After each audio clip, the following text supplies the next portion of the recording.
Boa tarde a todos e todas. Bem-vindos e bem-vindas à videoaula sobre a metodologia Intera para o planejamento e condução de aulas virtuais.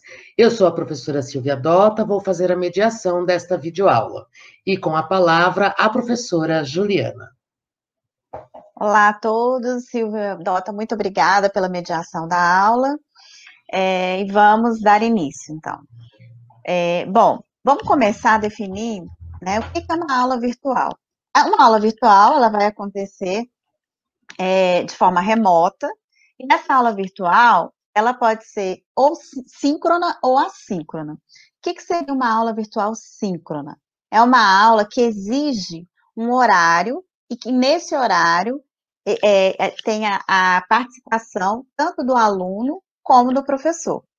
E a aula assíncrona, ela não tem essa exigência de horário. O professor e o aluno, ela podem estar em horários diferentes, porém, essa aula pode acontecer. Um exemplo de aula síncrona é quando o professor está utilizando uma ferramenta para ministrar essa aula remota, como, por exemplo, a ferramenta Zoom, está sendo muito utilizado. E o exemplo de aula assíncrona é quando o professor grava uma videoaula e depois disponibiliza, por exemplo, no YouTube para o aluno. Uma característica da aula síncrona, né, é que ela sempre vai ter a necessidade da tecnologia de informação e comunicação para que ela ocorra. Tá? A tecnologia de informação e comunicação, ela vai ajudar na mediação da aula. Por exemplo, nesses exemplos que eu acabei de dar, de aula síncrona e assíncrona, eu falei que a gente precisava da ferramenta Zoom, a gente precisava do YouTube, a gente precisava de uma ferramenta de gravação de videoaula. Isso tudo é uma tecnologia de informação e comunicação. E com isso, né, o docente, ele acaba tendo a necessidade também de conhecer dessas tecnologias. Tá? Então, ele não somente precisa conhecer do conteúdo da aula ou das abordagens pedagógicas da aula, ele precisa conhecer das TICs. Tá? E o que pode tornar essa aula remota com uma maior dificuldade para o docente, principalmente se não existe um planejamento. Bom, então, vamos dar alguns exemplos, né, dessas necessidades. Então, vamos imaginar que o professor, ele queira realizar uma atividade remota em que ele coloque o aluno como centro da aprendizagem. Muitas vezes o professor, ele não conhece a abordagem pedagógica que coloca o aluno no centro da aprendizagem. Então, ele precisa desse conhecimento, né? E mais ainda, ele precisa conhecer as ferramentas que tornem isso possível. Tá? Vamos dar um outro exemplo, né? Dessa necessidade pedagógica. Imagina que o professor quer dar uma aula e ele pensa, como é que eu faço para dar uma aula online construtivista? Então, ele também precisa de ter um conhecimento pedagógico, e associado a esse conhecimento pedagógico, precisa de entender das ferramentas que permitam que essa aula seja construtivista remotamente. Exemplo de conhecimento técnico, né? O professor, ele sabe que o jogo é um elemento que pode motivar o aluno a aprender. Então, ele pensa assim, poxa, seria tão interessante eu utilizar um jogo para a minha aula, durante a minha aula, mas onde que eu procuro jogos educacionais para aplicar a minha aula? Então, ele vai exigir um conhecimento técnico que talvez ele não possua. Às vezes ele consegue buscar, mas na hora de instalar esse jogo, ele possui alguma dificuldade. Como é que ele faz para instalar o jogo? Então, ele precisa também de um apoio técnico, de um conhecimento técnico, para que ele possa utilizar esse jogo, né? Ou então, ele sabe utilizar uma ferramenta de aula síncrona, né? Eu dei o exemplo aí do Zoom, tem o Microsoft Teams, tem o Google Meeting, porém, ele pensa assim, será que eu consigo, dentro dessa ferramenta, dividir os alunos em grupo? Essa ferramenta permite essa divisão de alunos em grupo? E aí ele vai precisar o quê? Acabar perdendo um tempo para vasculhar a ferramenta, para entender se essa ferramenta possui, né? Então, se ele pudesse ter esse apoio, se ele não conhece essa ferramenta, ele poderia contar com um apoio técnico para ajudá-lo a fazer isso, né? Às vezes o professor pensa assim, poxa, eu gostaria que os alunos colaborassem mais durante essa aula síncrona. Como é que eu faço para esses alunos colaborassem mais uns com os outros, né, na aprendizagem? Tem alguma ferramenta para isso? Ele tem essa questão, mas ele não conhece, né, quais são as ferramentas. E aí, um último exemplo, imagine que o professor ele esteja dando uma aula remota e tem um aluno surdo nessa aula. Como é que o professor faz para preparar conteúdos didáticos, pedagógicos para esse aluno surdo? E se for um aluno cego? Vai exigir a necessidade de Libras. Esse professor, ele sabe Libras? Ele pode ter um apoio de alguém que saiba Libras?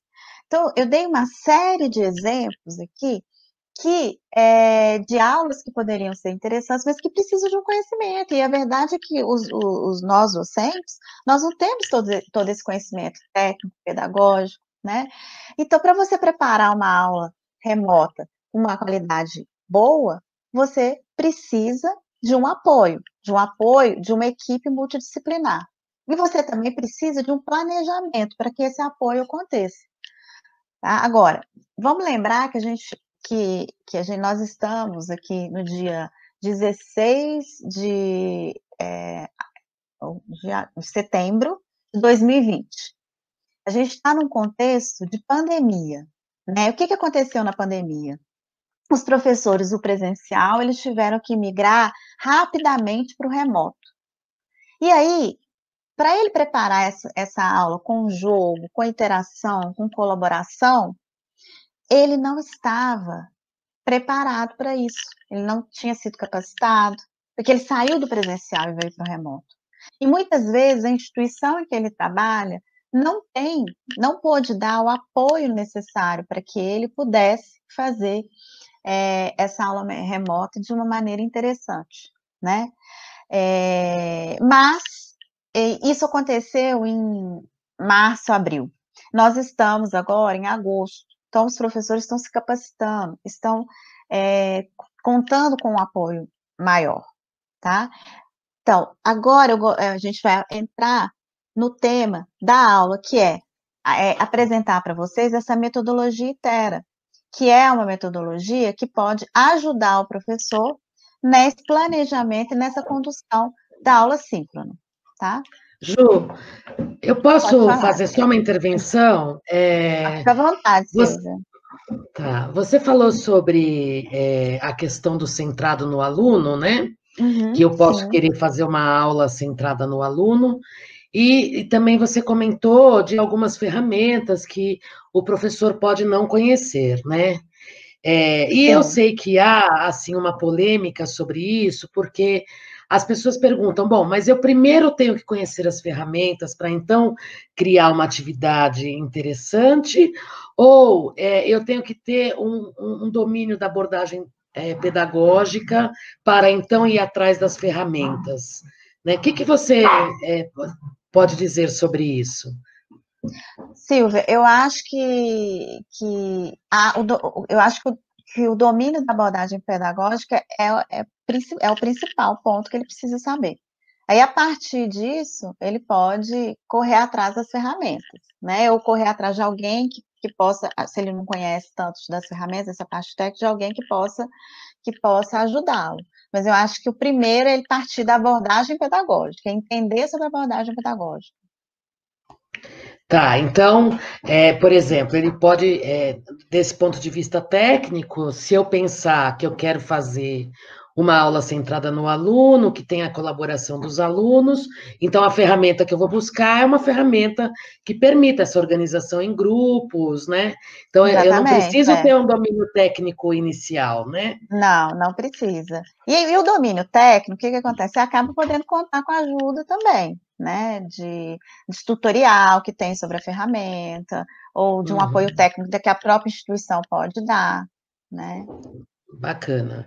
E aí eu só acrescentaria mais uma coisa que quanto mais domínio técnico eu tenho também, eu consigo ser mais criativa na elaboração das minhas atividades, das minhas aulas.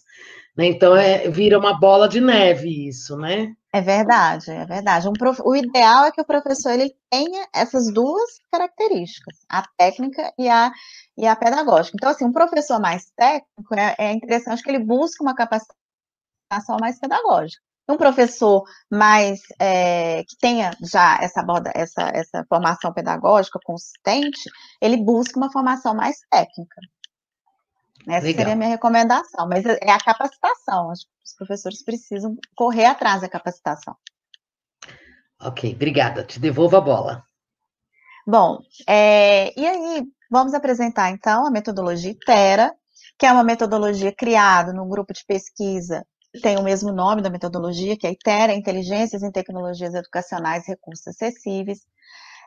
A documentação sobre essa metodologia é uma metodologia aberta, né? Essa documentação pode ser encontrada no site www.iterafbc.com.br, em que eu e a professora Silvia Dota fazemos parte desse grupo de pesquisa e fomos uma das idealizadoras dessa metodologia.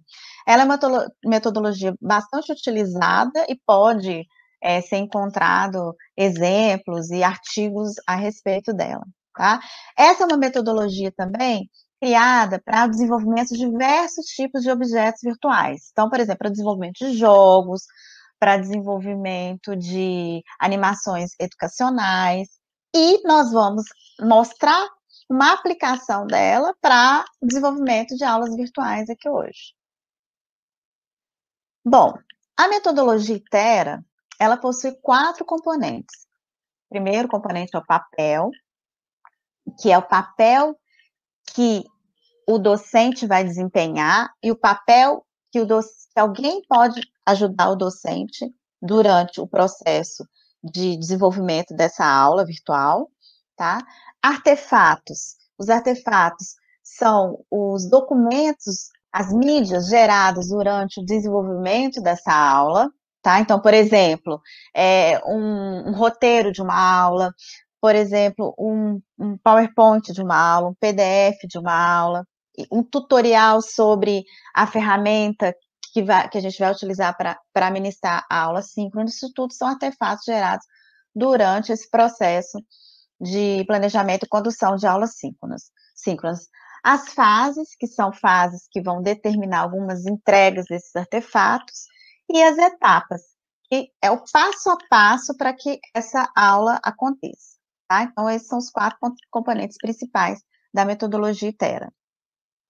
Bom, os papéis são 12 papéis, tá?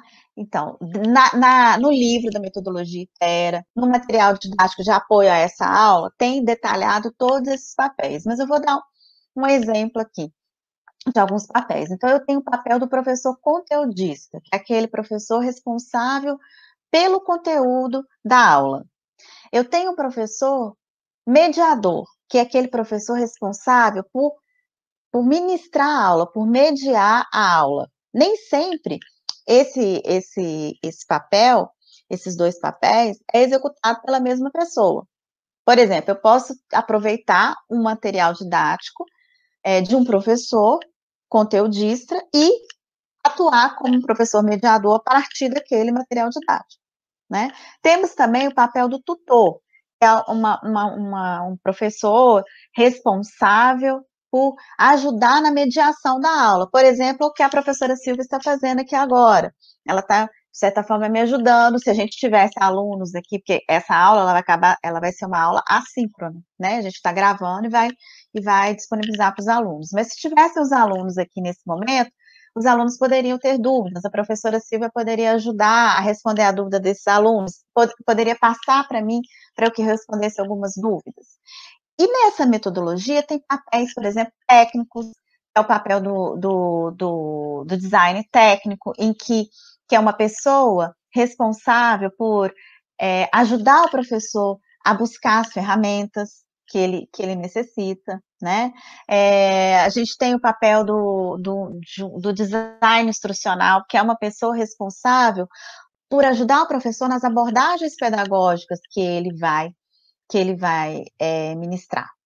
Agora, um fato importante é que a metodologia, ela apresenta esses 12 papéis, mas não quer dizer que ela só é aplicada se a gente tiver uma pessoa para cada papel, ou seja, 12 pessoas. Não, não é isso. O papel pode ser desempenhado por diversas pessoas, certo? Eu posso ter, se eu tenho uma instituição que consiga fornecer para o docente, né, o apoio, o design técnico, o conteudista, o design, um outro papel também é o design de interface gráfica, que ajude o professor a colocar a aula dele mais bonitinha. Se eu tenho uma instituição que consiga fornecer esses profissionais para apoiar o professor com esse papel, excelente. Seria o mundo ideal, mas a gente sabe que isso leva um custo, né? Nem toda instituição está preparada para isso. E em épocas de pandemia, posso dizer que nenhuma instituição estava preparada para essa demanda toda. Então, o que aconteceu com o professor? O professor acabou tendo que desempenhar esses 12 papéis, praticamente, né? E aí ele desempenha um papel de professor coletivo, que é um professor que acaba se sobrecarregando por desempenhar esses diversos papéis. E se ele não está preparado, se ele não tem um domínio técnico, né, ele acaba não conseguindo preparar uma aula ideal, certo? Então, isso significa o papel. Então, é interessante entender quais são os papéis e você enxergar qual papel que você executa e qual papel que você precisa de apoio e buscar esse apoio. Ju, Pode por falar. favor, haveria diferença desses papéis se a aula é síncrona ou assíncrona? Não. Entende? Eu estou pensando um pouco na carga do nosso trabalho, né? Nessa época de pandemia. Olha, tem diferença. Por exemplo, o tutor, aquela pessoa responsável por tutorar o aluno, por monitorar o aluno, né? Se é uma aula síncrona, somente uma aula síncrona, aquela tutoria vai ocorrer naquele momento. Agora, se é uma aula assíncrona, aí o tutor ele vai estar tendo que fazer correção de atividades que os alunos postam. Então, se tiver uma turma com muitos alunos, né, essa carga vai aumentar muito para o professor, né, dependendo do número de alunos. Esses papéis eles podem variar assim com o tipo de aula.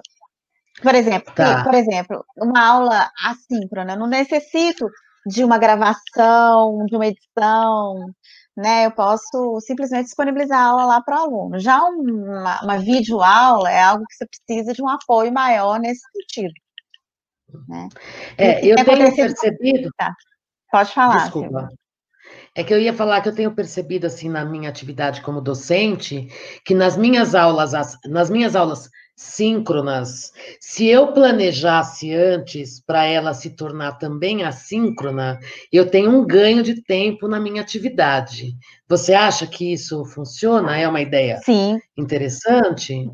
Eu acho que é uma ideia interessante, porque se você se planeja antes, você faz toda a roteirização da aula, né? E aí você consegue dar uma mais bem preparada que necessite de menos edições, de menos corte, talvez a aula fique pronta ali mesmo. Durante a aula síncrona, você já pega essa aula prontinha e já disponibiliza depois para os alunos. Então, se é uma aula mais bem preparada, isso pode acontecer. Então, eu posso dizer que o segredo está no planejamento, né? No planejamento, exatamente, que é aí que entra, né, a metodologia ITERA e as etapas da metodologia ITERA, que está muito relacionado com essa questão do planejamento, né? Então, vamos apresentar, falamos dos papéis, vamos apresentar as etapas, tá? As etapas são essas que eu estou mostrando, está sendo mostrada aí na tela, tá? Etapa de contextualização, requisitos, arquitetura, desenvolvimento, teste de qualidade, avaliação pedagógica, disponibilização, ambiente e padrões, tá? Cada etapa dessa tem um conjunto de atividades comum que é necessária para o planejamento e condução da aula síncrona. E a gente tem também a etapa, que eu esqueci de comentar, essa etapa do meio aí, que é a gestão de projetos. Olha, não quer dizer que tem muitas etapas, que cada etapa ela é demorada, ela precisa de perder muito tempo nela. Não, não significa isso. Tá? Você pode passar rapidamente por elas, mas é necessário que você passe para que você possa pensar o que você precisa em cada uma delas. A gente começa o planejamento da aula, tá, com a etapa de contextualização.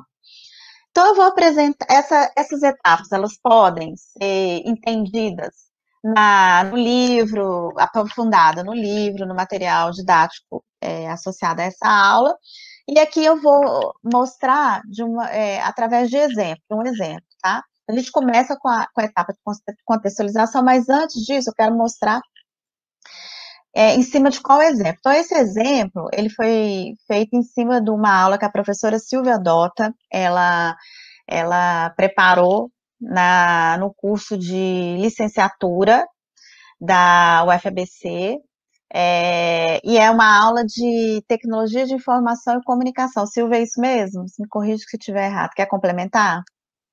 Não, é isso mesmo. Tá. Bom, e antes, é o seguinte, quando você vai planejar uma aula, ela vai estar inserida dentro de um contexto maior, né? Que é, em geral, um contexto de uma disciplina, em que você tem várias aulas. E essas aulas, uma pode ser síncrona, a outra pode ser assíncrona. A metodologia é aplicada para qualquer tipo de tanto assíncrona como síncrona. Então, o que a professora Silvia fez? Né? Ela pegou e desenvolveu o que nós chamamos de mapa de atividades do curso, né? Nesse mapa de atividade, na primeira coluna, ela coloca a unidade do curso e o número de horas. Ela coloca, da aula, do curso não, ela coloca a unidade do curso que aquela aula pertence, né? Então, aula 1, 3 horas, na primeira linha. Depois, o tema, os objetivos específicos daquela aula, os objetivos pedagógicos, o que tem de atividade teórica e o que tem de atividade prática, tá? Para aquela aula. Isso ela fez para o curso inteiro. O que nós vamos fazer é pegar uma dessas aulas e mostrar como que isso se encaixa dentro da metodologia, tá? Então, seria essa aula 4, que os objetivos é refletir sobre o papel do professor e do aluno em contexto de aprendizagem do século XXI, desenvolver o senso crítico para a seleção da TIC de forma consciente e contextualizada. E a sugestão é a leitura e o vídeo sobre esse assunto, né? E tem atividades práticas aqui. E aí eu vou depois detalhar essas atividades. Mas o importante é que a mensagem que eu quero passar é o seguinte: uma aula ela está dentro de um contexto maior, né? Então, a primeira coisa é você contextualizar aquela aula dentro desse contexto. Então, eu vou dizer, é a primeira etapa da metodologia. Então, eu vou dizer, olha, essa aula é para o perfil de aluno de licenciando, ela tem uma duração de 3 horas, ela tem os seguintes objetivos de aprendizagem. Eu quero abordar uma aprendizagem pedagógica dialógica, nesse exemplo, e aí eu vou esboçar o cenário que aquela aula será aplicada. Então, essa é a primeira etapa da metodologia, você fazer isso, contextualizar essa aula, onde que essa aula está inserida, né? E aí, como a gente sabe que às vezes existe uma dificuldade, né, de colocar em prática os conceitos teóricos da metodologia, a gente disponibiliza uns artefatos que seguem como guia para que o professor faça isso. Então, tem lá o artefato de contextualização, em que ele vai perguntando, professor, quanto tempo de aula? Quais são os objetivos específicos dessa aula? Qual que é o cenário de uso? Tá? Então, existe o artefato de contextualização, que é da primeira etapa. A segunda etapa o professor definiu os requisitos. O que são os requisitos? As necessidades pedagógicas, didáticas pedagógicas e técnicas daquela aula. Então, a partir daquilo que você pensou, daquele contexto, que necessidades pedagógicas eu vou ter? Bom, no caso dessa aula que a gente viu aqui, ó, que é uma aula síncrona, em que a professora quer colocar os alunos em grupo, a professora quer fazer um fórum, a professora quer fazer uma wiki, a professora quer utilizar uma ferramenta para fazer um mural em grupo, tá? E aí, e a professora também quer a leitura e um vídeo. Então, então isso são as necessidades. Essas são as necessidades. Algumas necessidades são mais pedagógicas, didático-pedagógicas. Então, por exemplo, eu tenho uma necessidade de buscar quais são as videoaulas existentes que eu possa ministrar essa aula. Aliás, uma dica é partir de algo que já existe. Isso não quer dizer que você quer apresentar uma videoaula, que você precisa gravar essa videoaula. Corre atrás, tem muitos repositórios interessantes, de qualidade, especializados em aulas educacionais, que podem te ajudar nessa aula, tá? Então, uma necessidade sua é buscar essa aula. Requisitos técnicos. Bom, eu preciso saber qual que é a ferramenta que eu vou usar para a webconferência, né?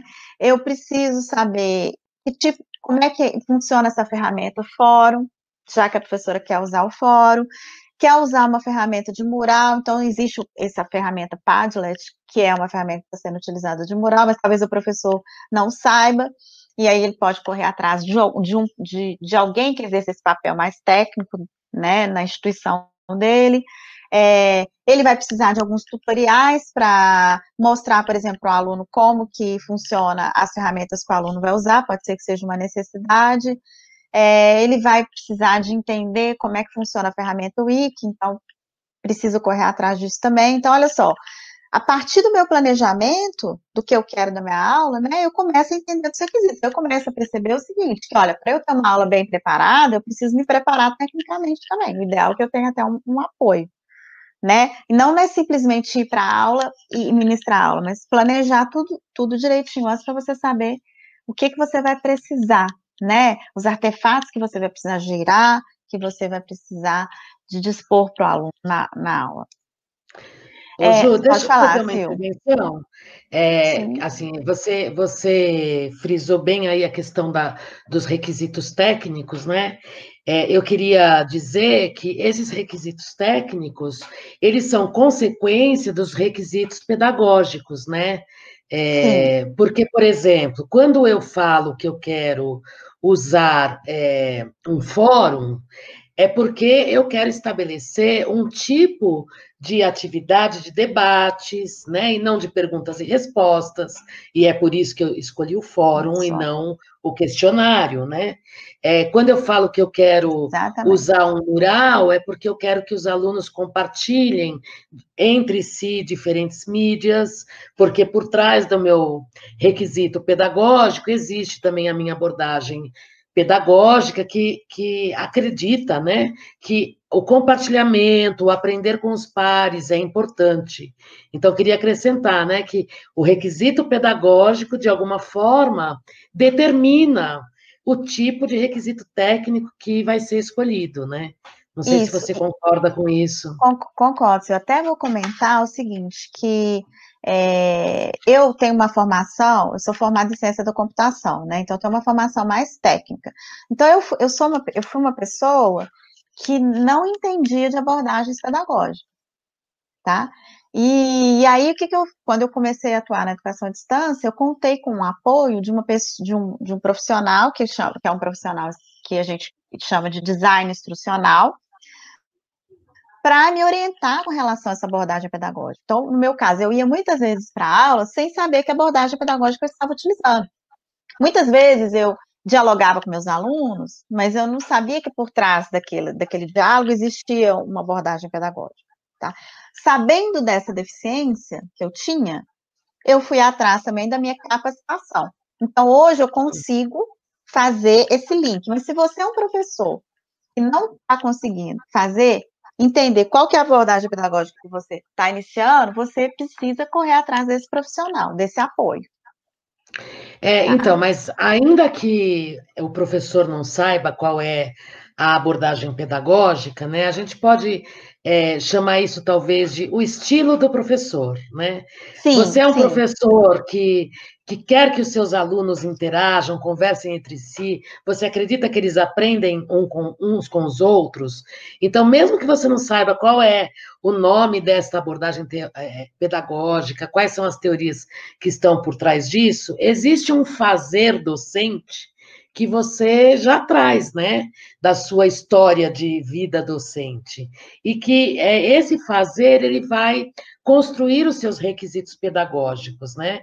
O designer instrucional vai te ajudar a dar nome a essas coisas e a melhorar, e vai fazer isso que a Juliana está trazendo como testemunho, né, de aprender. Assim como eu, no contrário, né, que não sou da área técnica, acabei aprendendo muito sobre a área técnica ao interagir com os profissionais que exercem os outros papéis, né? Então, essa interação entre nós é muito importante e precisa ser construída, né? Isso, Silvia. E quando a gente fala em capacitação, a gente pensa logo, de repente, uma capacitação formal, né? Um curso. Mas não é só isso também. Por exemplo, eu me capacitei muito interagindo com a professora Silvia. Grande parte do que eu sei de abordagem pedagógica foi através dessas interações, enquanto ela ia me explicando, e eu fui entendendo isso. Então, você pode, essa troca, né, essa aprendizagem por pares, posso falar assim, né, Silvia? Ela Sim. é uma capacitação, tá? Mas o importante é o docente tomar ciência de que isso existe, que eu acho que o pior que a gente não saber alguma coisa é saber que não existe, né? Que existem essas abordagens e que ele pode, inclusive, ele provavelmente, ele faz isso na sala de aula de forma inconsciente, mas acho que ele pode correr atrás de entender que existem outras, né? Porque a gente está acostumado com a abordagem muito tradicional. Eu acho que esse é o momento da gente pensar fora da caixa, né? Existem outras abordagens que esse pessoal da pedagogia está discutindo há muito tempo, só agora está chegando na maioria dos docentes. Então, acho que esse é um momento de reflexão e do professor procurar entender que abordagens existem, tá? Bom. Perfeito. Perfeito? Joia. Então, a gente falou aqui da contextualização. Então, vamos lembrar as etapas, tá? Contextualização, requisitos. Vamos falar agora da arquitetura, rapidamente. Então, olha, a arquitetura, ela é a fase em que você vai esboçar a sua aula.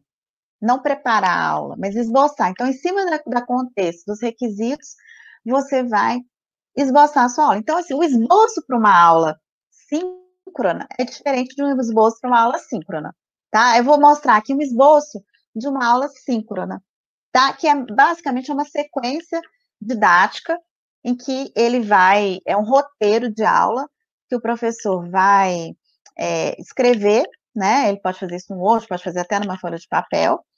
Então, para essa aula que a gente está preparando, a arquitetura seria esse roteiro. Então, eu vou primeiro fazer os cumprimentos iniciais, instruções iniciais, vou conversar um pouquinho com os alunos, vai demorar mais ou menos 10 minutos. Depois eu vou dividir esses alunos em grupo, mais 10 minutos. Depois eu vou pedir que esse aluno leia um texto, os alunos, cada grupo leia um texto diferente, tá? Aí depois eu vou pedir que esses alunos, eles interajam no fórum, cada grupo vai fazer perguntas, vai fazer questões no fórum, os outros alunos vão responder, e aí o professor vai mediar, não vamos esquecer nunca da mediação docente, né? E aí, mais ou menos, vou demorar uns 10 minutos para mediar, aí depois eu vou pedir que os alunos interajam com a ferramenta Wiki, depois eu vou mediar novamente, aí, e encerrar a aula, né? Então, eu faço mais ou menos essa sequência didática, para que eu chegue na aula já preparada com esse roteiro. Claro que na aula vão existir improvisos, às vezes vai ter a necessidade de se estender mais no assunto. A gente sabe que o professor tem um tempo, né? E muitas vezes esse tempo atrapalha, porque se o professor fica preso ao roteiro. Mas a sugestão é que o professor, ele faça sempre a escolha pelo aprendizado ali, daquela aula. Depois, se ele quiser, ele compensa na outra, né? Porque é muito rica essa interação quando os alunos começam a trazer dúvida. Então, nem sempre você consegue dar tudo que você gostaria naquela aula, mas depois você pode complementar, tá? Então, a arquitetura de uma aula virtual síncrona é a sequência didática. Quer complementar alguma coisa, Silvia? Já que essa aula foi você que roteirizou? Não, eu acho que é isso, Ju. Acho que Aliás, eu estou gostando muito como fala, transposição da minha aula para a metodologia inteira. É muito legal isso, né? Mas não tenho nada a acrescentar, não. Tá, Obrigada. já. Bom, e aí, pessoal, a gente tem as outras etapas, tá? Que é desenvolvimento, teste de qualidade, avaliação pedagógica, disponibilização, ambientes e padrões. Então, assim, a partir da arquitetura, a arquitetura é o planejamento da aula. Depois disso, você vai desenvolver a aula. Então, você vai ou você vai pedir alguém para ajudar você, se você tiver, né, a estruturar essa aula, a organizar o conteúdo e disponibilizar isso para o aluno num ambiente virtual de aprendizagem, mesmo que a aula seja síncrona, vai ter que existir um ambiente virtual de aprendizagem que você vai precisar colocar lá a aula já desenvolvida. Então, assim, o desenvolvimento da aula é construir os artefatos, né? Então, assim, se eu tiver que fazer uma videoaula, eu vou fazer uma videoaula, se eu tiver que escrever um texto, eu vou escrever um texto, tá? Aí eu vou ter que formatar esse texto, faz parte do desenvolvimento, tá? Vou disponibilizar essa aula no AVA, que é a parte de disponibilização. Posso contar com a ajuda de um profissional técnico que exerce esse papel nesse momento. Depois, eu falo que a parte de teste de qualidade é testar antes a aula, né? Então, sempre entrar um pouquinho antes, verificar todas as ferramentas que você quer utilizar, até mesmo a ferramenta de aulas síncronas que você está utilizando, testar se a conexão com essa ferramenta, a sua conexão com essa ferramenta está ok, testar o seu microfone, pedir os alunos que testem também. Isso tudo faz parte do que a gente chama de teste de qualidade. Onde você vai disponibilizar essa aula? Testar se o link está funcionando, tá? E a avaliação pedagógica é não esquecer de colocar, de ter um momento da aula para que ocorra essa avaliação, né? E estabelecer os critérios de como que você vai avaliar, né? Essa aula, em algum momento, você vai precisar avaliar essa aula. Pode até não ser avaliar essa aula, não, avaliar esse aluno a partir da aula. Pode ser até que não seja naquele momento síncrono da aula, mas em algum momento você tem que pensar, quanto que eu vou avaliar o que eu fiz nessa aula, tá? Então, é o momento de você pensar nisso. Pode falar, Sil. Eu queria só acrescentar, Ju, que essa parte do teste, né? Eu normalmente peço ajuda aos colegas para darem uma navegada, né? Porque a gente vai ter a aula, mas tem aquele momento pré-aula que é divulgar para o aluno que a aula vai acontecer, essa parte da organização e da divulgação e do convite. Então, Sim, bem lembrado. Eu sempre passo para os colegas, como por exemplo vocês e outros colegas do nosso grupo de pesquisa, para visitarem a aula e às vezes essas pessoas nos fazem perguntas que falam assim, poxa, eu deixei de pensar isto. Né? Então, essa própria aula que você está usando hoje como exemplo, eu tive que voltar lá nas aulas prontas e tal, e fazer uma revisão. Eu chamo isso do teste técnico, né? Que a gente está fazendo, teste de qualidade. Porque às vezes a gente acha que está sendo claro, mas como o público está do outro lado, acessando um texto, sem a nossa expressão visual e tudo mais, a gente pode não estar sendo tão claro, né? Então, essa é uma parte importante. Se você conseguir a ajuda de alguém, vai ser legal. Isso, Silvia, e uma coisa interessante da sua fala, e que eu até esqueci de mencionar, é que essa metodologia, ela é iterativa, né? Então, o que aconteceu com você? Você fez a contextualização, você fez a arquitetura, né, o roteiro, mas chegou no roteiro, você percebeu que você não pensou em algumas coisas, né? Que você, na parte de requisitos, aí você volta e acrescenta lá, não, peraí, eu preciso de um requisito, de um outro tipo de requisito pedagógico. Então, essa metodologia é um processo de ir e vir, tá? E de novo, pessoal, assim, as etapas são muitas, mas vocês podem passar por elas rapidamente, mas é importante que vocês passem. Então, por exemplo, eu imagino que o planejamento de uma aula pode durar, de uma aula assim, pode durar um dia inteiro se o professor precisar se apropriar das ferramentas técnicas. Se não, pode demorar meio dia, né? Meio período. Mas ele precisa passar por essas etapas, pensando desde a contextualização, que assim, uma coisa é você preparar uma aula para um público, depois outra coisa é você preparar para um outro público. Nem sempre você consegue fazer essa reutilização, porque são públicos diferentes, né? Então, são estímulos diferentes que você tem que colocar. Certo? Bom, e aí fechamos com as etapas. Pode falar, Sil. Quer falar? Não, eu ia falar perfeito. É sua vez. Terminamos, então, a aula, tá, pessoal? O aprofundamento dessa etapa pode vir através do livro. Eu queria dizer que a etapa de gestão de projetos, que eu coloco lá no meio, é uma etapa seguinte, é o professor gerenciar o tempo, se for uma aula simples, um curso, é o professor gerenciar o tempo, saber qual que é o cronograma, né? Quanto tempo que o aluno vai demorar ali para fazer cada atividade. Então, é pensar nessa parte de cronograma, de qualidade, de planejamento, tá? Você vê que a gestão de projetos, ela está permeando todas as etapas. Então, é o professor fazer a gestão do tempo, ou tiver alguém, se for um projeto maior, ter alguém que faça essa gestão de tempo, essa gestão de escopo, essa gestão até de custo, tá? Porque, de repente, se você tiver, você pode usar a metodologia ITERA para fazer um curso inteiro à distância, né? E aí você vai precisar dessa gestão muito forte, que vai entrar também com a questão do custo. E é isso. Se vocês precisarem de mais informações a respeito, vocês podem consultar os nossos livros, tá? Que são gratuitos e estão disponíveis no nosso site, que é www.iterofbc.com.br.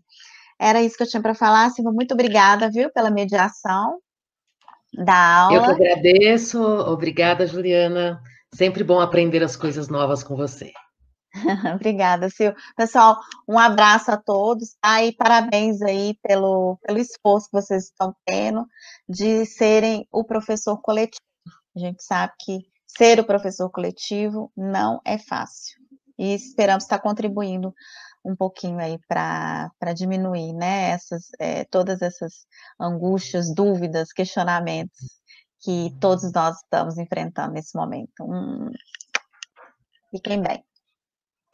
Obrigada pela audiência. Até a próxima aula.